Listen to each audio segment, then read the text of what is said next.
Irmãos, abramos as Sagradas Escrituras no livro de 1 Coríntios. 1 Coríntios, capítulo de número 10.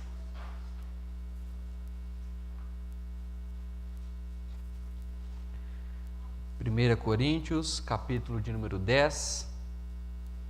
Eu lerei do versículo 14 ao versículo 22.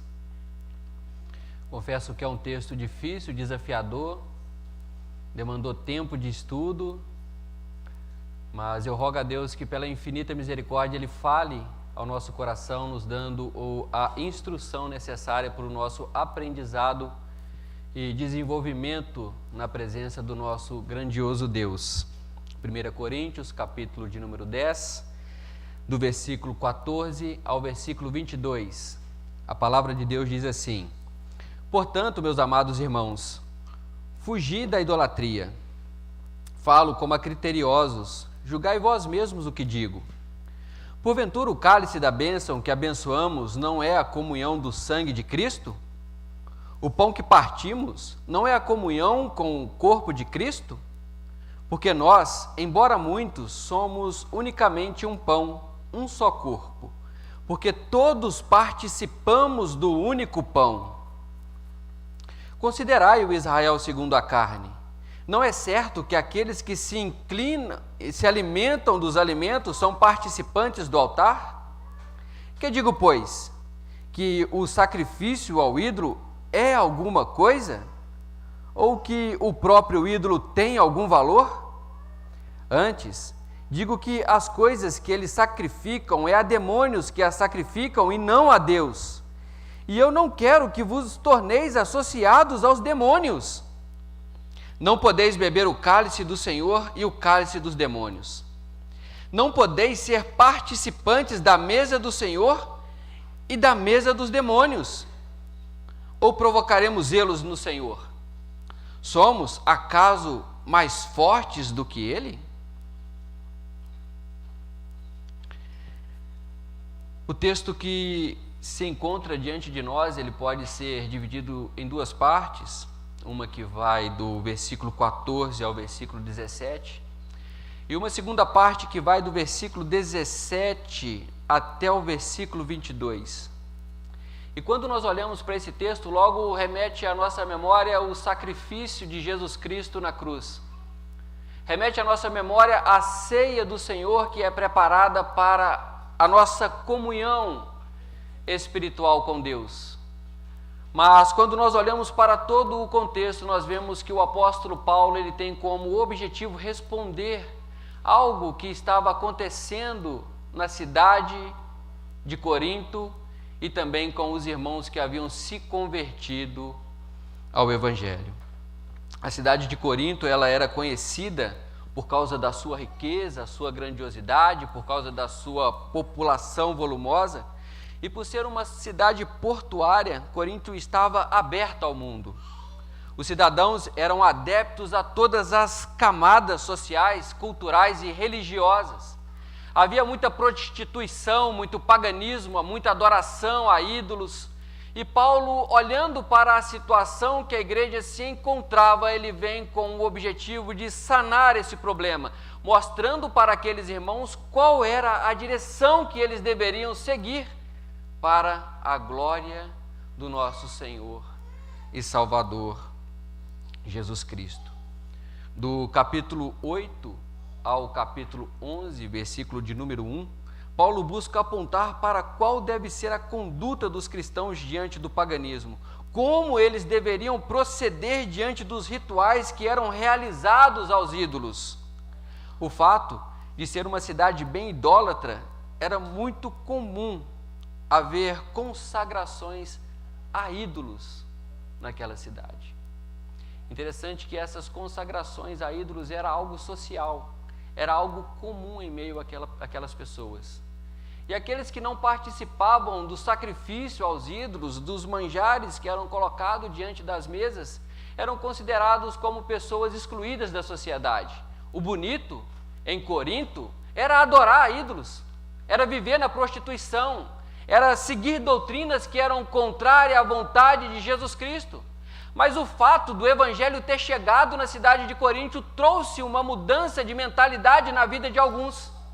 E era exatamente esse o objetivo do apóstolo Paulo: fazer com que a igreja de Jesus Cristo permanecesse fiel aos ensinamentos de Cristo, fugindo de todo tipo de prostituição e adoração a ídolos, para que o nome do Senhor fosse realmente glorificado no meio daquele povo. Essas cerimônias, elas eram realizadas por meio desses sacrifícios e grandes banquetes que eram distribuídos a todas as pessoas. E depois de levarem a oferta aos ídolos, todos se assentavam à mesa para comer da carne que sobrava daquela adoração.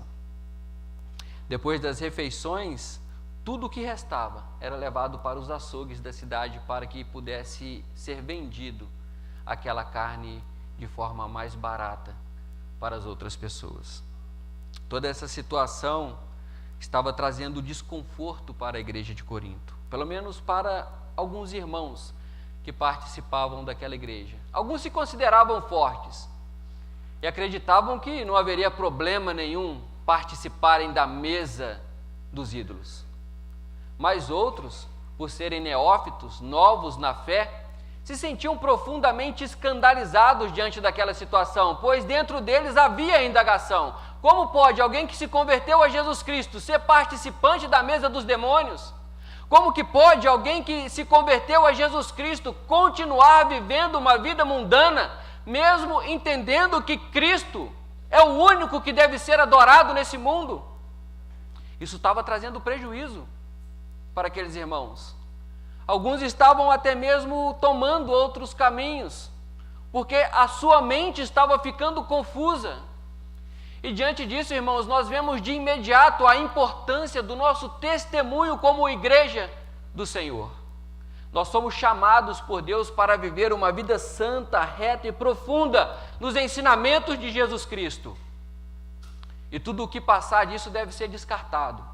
Tudo que nos conduzir para um caminho que vai nos distanciar do que a palavra de Deus tem nos ensinado, deve ser descartado por nós. Porque o nosso objetivo, como servos de Jesus Cristo, é servir a Deus em santidade e devoção ao único que é Senhor e Salvador da nossa vida. Nós devemos dar um bom testemunho de Jesus Cristo. Nós devemos viver uma vida santa diante do Senhor, porque Ele nos chamou para a santificação.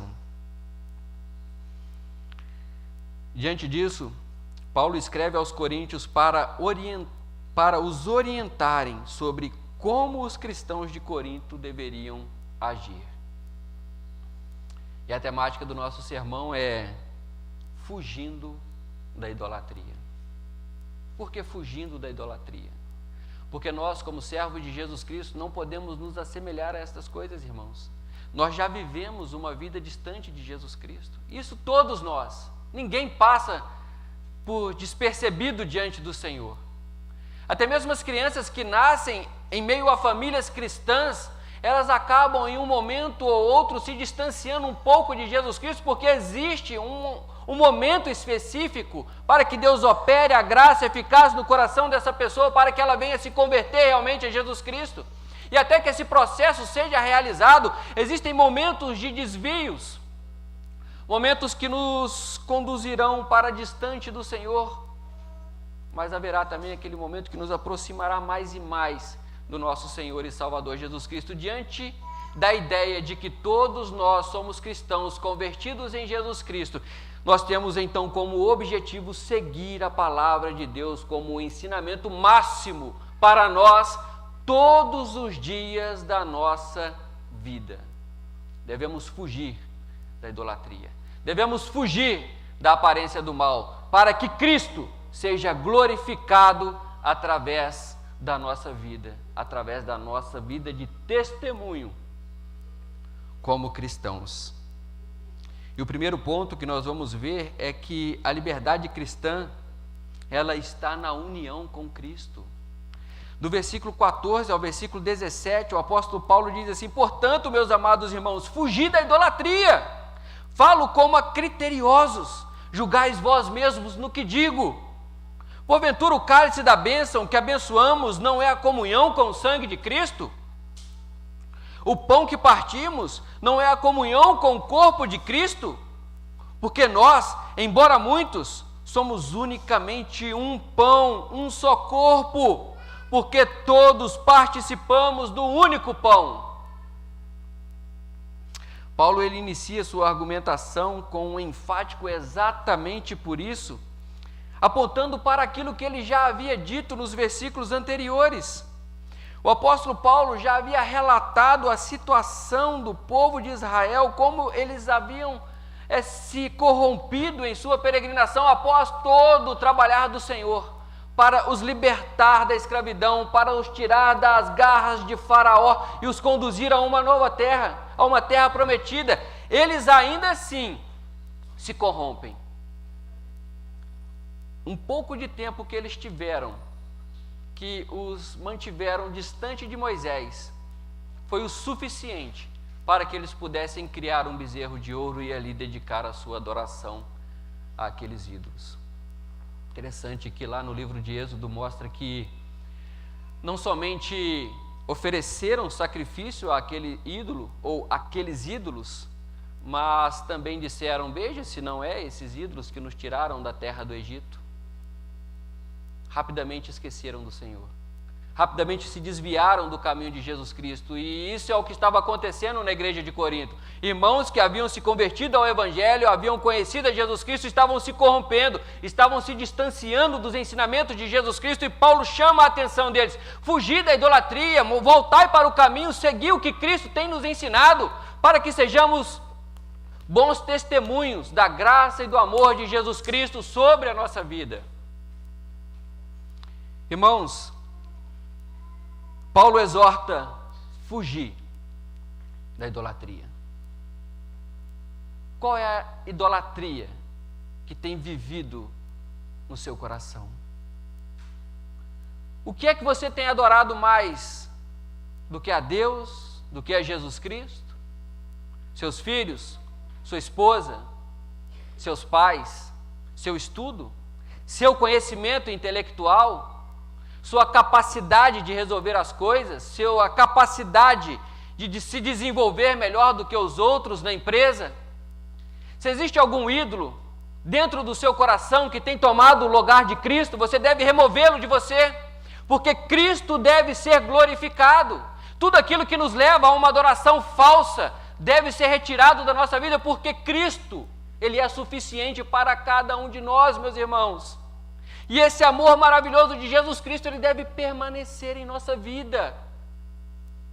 Porque Cristo, pela sua infinita misericórdia, se entregou na cruz para que pudesse nos dar condições de viver em novidade de vida, alcançando a salvação por intermédio do sangue que foi derramado naquela cruz.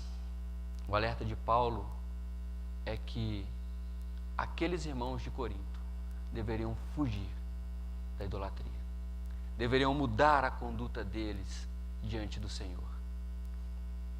O alerta é para a necessidade de permanecer de pé na palavra de Deus. Todas as vezes que desviamos os nossos pensamentos daquilo que Cristo tem colocado diante de nós, nós acabamos caindo na depravação, no pecado, nos erros. O que estava acontecendo é que alguns irmãos que se julgavam superiores aos outros, mais intelectuais, estavam tomando lugar na mesa dos demônios. Estavam se assentando para se alimentar daquilo que era sacrificado a ídolos, e isso, irmãos, estava trazendo mau testemunho para os outros irmãos. Havia dentro da igreja vários tipos de pessoas, alguns mais capazes de compreender as Sagradas Escrituras, que conseguiam lidar de forma mais fácil com algumas situações, mas havia irmãos que eram fracos na fé. Mas o que o apóstolo Paulo está dizendo é que nenhum e nem outro deve escandalizar o irmão, mas que todos devem viver com o único objetivo de manter a igreja unida para a honra e a glória do nosso Senhor e Salvador Jesus Cristo. O envolvimento com a idolatria, ela pode trazer sérios problemas para os cristãos. Os coríntios, eles não deveriam repetir o mesmo erro que seus pais, por causa da idolatria, haviam caído no deserto. Os coríntios não deveriam servir a dois senhores, pois agindo assim eles estariam agradando a um e aborrecendo ao outro. A ordem de Paulo aos irmãos de Corinto é para que eles se distanciassem, para que eles pudessem fugir de todo o paganismo que existia naquela cidade. Como assim fugir, se distanciar, mudar de cidade, se isolar em um mosteiro? Não se associar com aquilo que estava sendo realizado naquela cidade. Nós vivemos em um mundo, irmãos, em que a condição moral é totalmente depravada e caída. Cada esquina nós vemos prostituição, em bares, alcoolismo, bebedeiras, dentro de casas, divórcio, pessoas brigando, se distanciando umas das outras, não conseguem viver em união. Existe uma falta de compreensão em aceitar opiniões diversas, e tudo isso traz divisão, traz sofrimento, traz dificuldades para uma harmonia social. Nós, como cristãos, nós deveremos então nos afastar de todas estas coisas? Não, irmãos, não é isso que Paulo está querendo dizer aqui. Não é que nós devemos nos retirar para viver em um mosteiro como se tivéssemos uma vida profundamente espiritual, mas é que nós devemos viver nesse mundo a fim de somente anunciar a Jesus Cristo, dando um bom testemunho daquilo que Cristo tem realizado por nós. Cristo já operou em nosso coração. Cristo já nos deu a condição de pregar a tua palavra. Cristo já nos deu condição de viver em conformidade com o seu evangelho. E agora o que resta a nós é realmente viver essa palavra gloriosa de Jesus Cristo que é aplicada ao nosso coração. E isso deve remover de nós todo tipo de adoração que não glorifica ao nosso Deus, ao nosso Senhor e Salvador Jesus Cristo. Paulo, após essa exortação da necessidade deles fugirem à idolatria, Paulo estrategicamente deixa que os próprios cristãos julguem a sua palavra. Ele diz no versículo 15: falo como a criteriosos, julgais vós mesmo o que digo. Paulo tinha acabado de expor as Sagradas Escrituras, tinha acabado de expor a condição moral da igreja de Israel, do povo de Israel, tinha mostrado para eles como que aquele povo, mesmo tendo recebido a salvação por intermédio de Jesus Cristo, estava se corrompendo em seus pecados. E Deus fala assim: agora julguem vocês, veja se o que eu estou dizendo está errado, veja se o que eu estou falando para vocês é contrário ao que a palavra registrada diz. Isso dá peso à sua palavra. Isso mostra que o seu objetivo não é induzir ou conduzir alguém nos ensinamentos da sua própria vontade, mas é mostrar para ele que existe uma vontade que é superior e que é a vontade de Deus, e que essa vontade deve ser seguida por cada um daqueles irmãos. Isso dá peso, isso dá força ao seu argumento, o que leva os coríntios à reflexão: o que eu estou fazendo da minha vida? Estou realmente adorando a Deus? Estou vivendo para Cristo? Estou vivendo para mim mesmo? Qual é a minha condição diante do Senhor?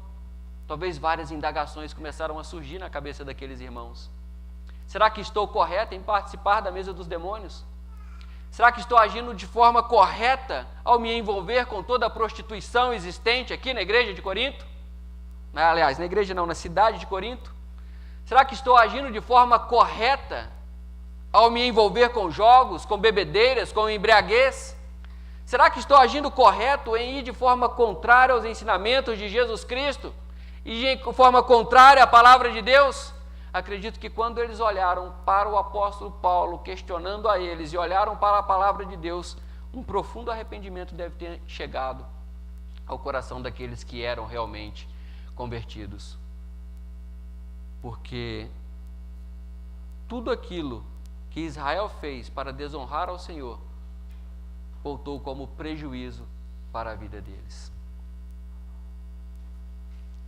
Nós vemos que no livro de Êxodo, vários deles caíram no deserto, vários se perderam, vários morreram e não chegaram a entrar na terra prometida, porque eles desonraram a Deus, porque eles descumpriram com aquilo que Deus havia colocado diante deles. E após essa forma estratégica do apóstolo Paulo agir, ele não usa de sua autoridade apostólica, mas ele põe as suas palavras em juízo, e ele coloca as suas palavras em juízo dos próprios coríntios, para que eles consigam discernir entre o certo e o errado. O objetivo deles não é decretar, vocês devem fazer. O objetivo dele é colocar aqueles irmãos para colocar em exercício aquilo que eles já haviam aprendido, se locomovendo totalmente para os ensinamentos de Jesus Cristo. Após se submeter ao juízo, o apóstolo Paulo aponta para a ceia do Senhor. O versículo 16 e 17 diz assim: porventura o cálice da bênção que abençoamos não é a comunhão com o sangue de Cristo? O pão que partirmos não é a comunhão com o corpo de Cristo?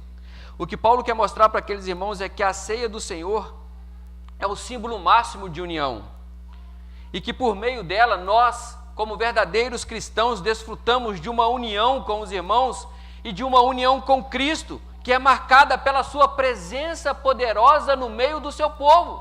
É bem verdade, irmãos, que nós somos templos do Espírito Santo, que Deus habita em nós. É bem verdade que em todos os cultos Deus se faz presente, mas é bem verdade que uma presença ainda maior e mais profunda é evidenciada na casa do Senhor quando nós partilhamos do cálice e do pão que é partido para cada um de nós. O que o apóstolo Paulo estava buscando mostrar para aqueles irmãos é que não existe nenhum tipo de culto que não faça com que aqueles que estão adorando se assemelhem com aquele que está sendo adorado. Por meio da ceia, por meio dos elementos da ceia, nós desfrutamos dessa presença maravilhosa de Cristo. O cálice e o pão não somente simboliza, mas marca a presença poderosa de Cristo com o seu povo. Para Paulo, a ceia do Senhor nos reúne e nos une ao corpo de Cristo, por meio de sua presença poderosa que se encontra no meio do seu povo. O objetivo de toda essa introdução é mostrar para os convertidos de Corinto que todo culto é marcado pela união com o que está sendo adorado. E aí nós entramos na segunda parte do texto, que vai do versículo 18 ao versículo 22, onde nós vamos ver que a liberdade cristã, ela não é compatível com a idolatria. Do versículo 18 ao 22, o apóstolo Paulo diz assim: considerai o Israel segundo a carne. Não é certo que aqueles que se alimentam do sacrifício são participantes do altar? Que digo, pois, que o sacrificado ao ídolo é alguma coisa? Ou que o próprio ídolo tem algum valor? A resposta aqui é claro que não, mas ele continua: antes, digo que estas coisas que eles sacrificam é a demônios que as sacrificam e não a Deus. E eu não quero que vos torneis associados aos demônios. Não podeis beber o cálice do Senhor e o cálice dos demônios. Não podeis ser participantes da mesa do Senhor e da mesa dos demônios, ou provocaremos zelos no Senhor. Somos acaso mais fortes do que Ele?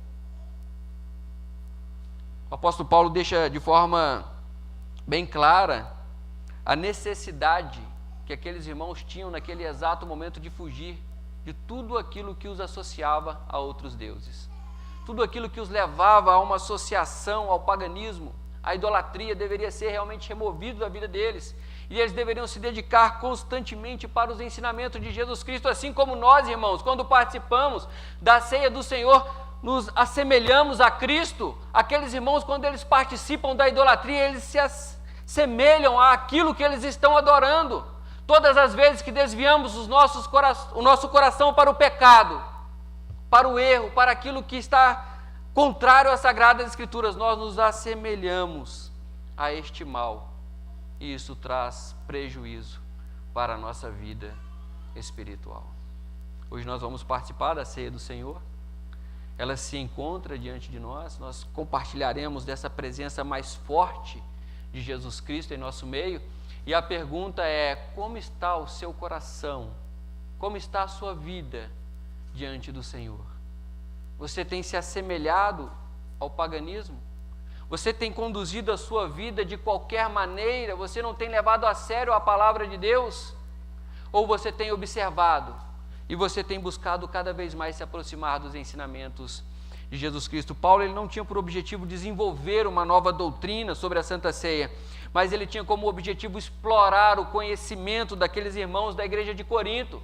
Eles estavam num contexto social onde ídolos eram adorados, onde eles participavam da mesa dos demônios. E Paulo agora quer mostrar para eles que da mesma forma que eles usavam da liberdade para se assemelhar aos demônios, a ceia do Senhor os assemelha a Jesus Cristo, e eles não podem ser participantes dessas duas coisas. Eles devem escolher ou servir a Cristo ou servir aos demônios. Irmãos, qual tem sido a nossa posição diante do Senhor? A nossa vida tem sido justa, correta, diante de Jesus Cristo? Ou temos nos assemelhado mais àquilo que é pecaminoso do que àquilo que envolve a grandiosidade de Jesus Cristo? Após mostrar como a participação da ceia fazia dos cristãos um com Cristo, Paulo aponta para a adoração pagã. Todo culto transporta o adorador para uma comunhão real com aquele que está sendo adorado. Romanos capítulo de número 8, versículo de número 5 diz assim: porque os que se inclinam para a carne cogitam das coisas da carne, mas os que se inclinam para o Espírito, das coisas do Espírito. O apóstolo Paulo não diz que os que cogitam da carne e do Espírito conseguem dividir as duas coisas, mas ele fala, ou você anda por um caminho ou você anda pelo outro. Você tem que seguir um único caminho. E o caminho direcionado pelo apóstolo Paulo é o caminho dado por Jesus Cristo, que é o caminho da salvação, que é entregue a mim e a você pelo sacrifício de Jesus Cristo segundo a cruz. Ele fala, considerai o Israel segundo a carne. Olhai para o Israel segundo a carne. Êxodo capítulo 32, versículos 7 e 8. Então disse o Senhor a Moisés, vai, desce, porque o teu povo, que fizeste sair do Egito se corrompeu, e depressa se desviou do caminho que lhe havia eu ordenado. Fez para si um bezerro fundido, e o adorou, e lhe sacrificou, e diz, são estes, ó Israel, teus deuses, que te tiraram da terra do Egito. Olha a ingratidão presente no povo de Israel. Israel segundo a carne, vivendo segundo os seus desejos, as suas vontades, segundo aquilo que ele achava que era agradável aos seus próprios olhos, criavam os seus deuses, acreditavam que os seus deuses criados eram deuses grandiosos, mas tudo aquilo que é criado pela nossa mente caída não se assemelha a nada. E é exatamente isso que o apóstolo Paulo quer dizer para aqueles irmãos, tudo é assemelhado a nada. Não há Deus, não há demônio, não há nada que seja superior ao nosso Senhor e Salvador Jesus Cristo. E nós não devemos nos assemelhar a essas coisas, mas sim, irmãos, ao nosso Deus, aquele que é vivo, rico de grandiosidade e glória, que se estende sobre nós com a tua graça majestosa sobre a nossa vida. Quando nós olhamos para a mitologia, nós vemos a criação de deuses. Deuses do amor, deuses do dinheiro. Nós vemos deuses sendo criados de diversos aspectos e formas. E todos esses deuses, irmãos, quando nós lemos as histórias deles, nós ficamos assim abismados. Como que alguém pode crer em um Deus como esse? São deuses criados pela mentalidade humana. Todos esses deuses criados pela mentalidade humana, eles têm desejos meramente humanos associados com a nossa pequenez. Mas quando nós olhamos para o Deus que a Bíblia nos ensina, nós vemos um Deus sentado em um alto e sublime trono. Um Deus que governa toda a humanidade, toda a sua criação, sensatamente, sem se desequilibrar com aquilo que acontece ou deixa de acontecer, porque todas as coisas são governadas pelas suas poderosas mãos. Não há um Deus que nós criamos, não há um Deus que nós criemos que seja superior ao Deus dos deuses, o Rei dos reis e Senhor dos senhores. E sendo assim, irmãos, nós não devemos compartilhar a nossa adoração com nenhum outro Deus que não seja o nosso Senhor e Salvador, o nosso único Deus e grandioso, Deus de Israel. A carnalidade do povo de Israel os levou à ruína. Com essa expressão, Israel segundo a carne, Paulo aponta para o Israel que tinha falta de espiritualidade. 1 Coríntios, capítulo 10, versículos 6 a 11, diz assim, do versículo 6 ao 11, ora, estas coisas se tornaram exemplos para nós, a fim de que não cobicemos as coisas más, como eles cobiçam. Não vos façais, pois, idólatras, como alguns deles, portanto está escrito, o povo assentou-se para comer e beber, e levantou-se para se divertir. E não pratiquemos imoralidade, como algum deles fizeram, e caíram num só dia 23.000. Não ponhamos o Senhor à prova, como algum deles já fizeram, e pereceram pela mordedura das serpentes. Nem murmureis, como algum deles murmuram, e foram destruídos pelo exterminador. Estas coisas lhes sobrevieram como exemplos, e foram escritas para advertência nossa. Olha aí, irmãos, a profundidade da palavra de Deus. Deus mostra um povo desobediente que, após ter recebido da graça de Deus a libertação do Egito, se corrompe em meio à idolatria.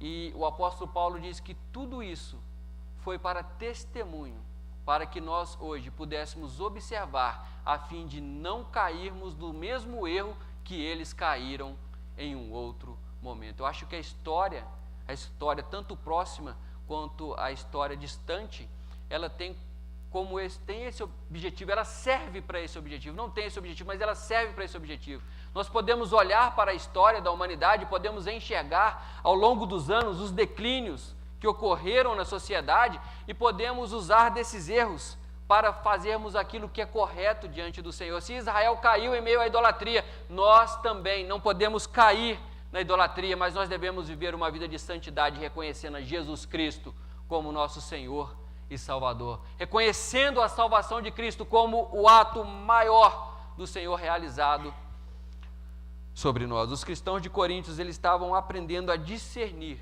entre o certo e o errado. E todos aqueles que se alimentam do sacrifício tornam-se companheiros do altar. Se o culto cristão e o culto israelita trazem uma ligação de participação real com Cristo, o mesmo acontece com o culto dos gentios. Toda a adoração pagã os fazia semelhante aos deuses pagãos. O elemento eficaz no paganismo não são os deuses e os mitos, mas os reais poderes das trevas num difundido sistema de feitiçaria e corrupção que estava engolindo aqueles irmãos. Mas o apóstolo Paulo deixa para eles algo bem evidente e mostra o seu amor pastoral por aquela igreja, por aqueles irmãos. Mas eu não quero, irmãos, que vos assemelheis aos demônios. O objetivo de Paulo é chamar aqueles irmãos ao arrependimento e mostrar para eles que existe algo que é maior do que tudo o que nós podemos viver nesse mundo. Existe algo, irmãos, que é infinitamente maior do que os nossos prazeres desse mundo. Às vezes nós não conseguimos compreender a grandiosidade do que Deus preparou para nós. Caímos em pecados e buscamos mais aquilo que é agradável aos nossos olhos do que a vontade de Deus. Mas o que o apóstolo fala para mim e para você é que ele não quer que nós nos assemelhemos aos demônios. A vontade de Deus para cada um de nós é que vivamos cada dia mais próximo de Jesus Cristo, sendo semelhantes a Cristo, testemunhando da grandeza de Cristo, vivendo o amor de Cristo, sabendo que Cristo é infinitamente mais do que todas as coisas que nós podemos desejar nesse mundo caído. Nessa situação também havia pessoas que se consideravam fortes naquela igreja e eles são confrontados com a decisão, mostrando para eles que eles deveriam se arrepender do pecado que eles estavam cometendo porque eles estavam corrompendo a outras pessoas. E eles deveriam se arrepender e eles deveriam se voltar para Deus a fim de glorificar o nome do Senhor. A expressão não podeis, dita pelo apóstolo Paulo, ela possui um sentido pleno, irmãos, de algo objetivamente impossível. É impossível vivermos no pecado e vivermos também para Deus. É impossível adorarmos dois senhores. É impossível vivermos uma vida mundana e uma vida santa A vontade de Deus para nós é que nos santifiquemos dia após dia para a glória de Deus. E se temos nossos pecados, hoje é o dia que nós devemos nos arrepender dos nossos pecados, para que Cristo seja glorificado em nós. Quem tenta se assentar à mesa de Jesus e à mesa dos demônios, efetua algo simplesmente impossível. Assim como os pais, ou seja, Israel segundo a carne, eles provocaram a ira de Deus por meio dos seus deuses. Irmãos, Deus é santo e não pode se assemelhar a demônios. O Senhor exige de nós a autonegação, e por isso aqueles que vivem idolatramente na presença do Senhor, pecaminosamente diante de Deus, arriscam a sua vida. Que Deus, Ele nos dê condições de nos arrependermos constantemente dos nossos erros. Que Deus nos livre dos nossos ídolos e que Deus nos aproxime de sua presença. Antes mesmo da nossa existência, irmãos, Deus, Ele já havia nos escolhido para viver sua liberdade, e para que isso seja real, nós não podemos nos associar a nenhum tipo de idolatria. Foi para a liberdade que Cristo vos libertou. Permanecei, pois, então livres, para que sejam abençoados por Deus. Fomos comprados por Cristo e criados para Cristo. Paulo, ele vive na mesma certeza, e ele vive na certeza de que ele é propriedade de Jesus Cristo, e que ele também havia sido comprado à vista por Jesus Cristo. Nós fazemos parte desse corpo, nós fazemos parte desse povo, e nós não podemos nos assemelhar ao pecado, mas sim a Jesus Cristo.